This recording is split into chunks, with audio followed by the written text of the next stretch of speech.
হাতিবাগান মার্কেটে চলছে দর কষাকষির বোঝাপড়া। তনিমার একটা জামা ভীষণ পছন্দ হয়েছে। সে দোকানদারকে জিজ্ঞেস করলো, দাদা এটার দাম কত? এটা 350। কি বলছো?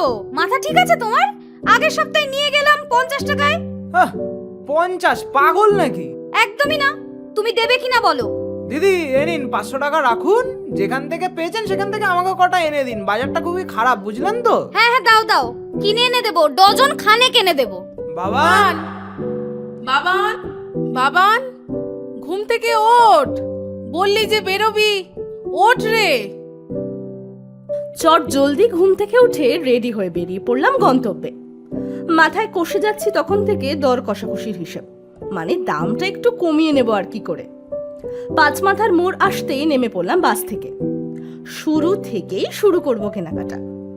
কিন্তু কিন্তু অদ্ভুতভাবে আজ সেই চেনা হাতিবাগানটাকে দেখতে পাচ্ছি না কেন। যেদিকেই তাকাই সেদিকেই দেখি ধ্বংসাবশেষ হয়ে পড়ে রয়েছে দোকানগুলো। চারিদিকে রংমাখা মার্কেটটা আজ যেন শ্মশানে পরিণত হয়েছে। আমি হতবাক হয়ে গোটা মার্কেট ঘুরছিলাম, যদি যদি কোনো দু একটা পরিচিত মুখের দেখা পাই। মনের ভিতর চলছে এক উথাল পাথাল। কেমন আছে অসিতদারা? কিভাবে চলছে তাদের দিন?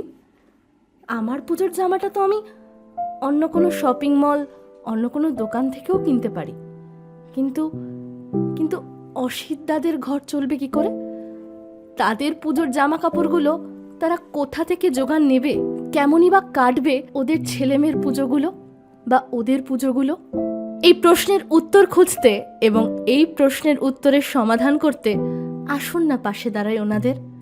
খোঁজ নিয়ে দেখি না কেমন কাটছে তাদের পুজো। আর শুনতে থাকি রেডিও বেনাম, জেগে ওঠো কলকাতা।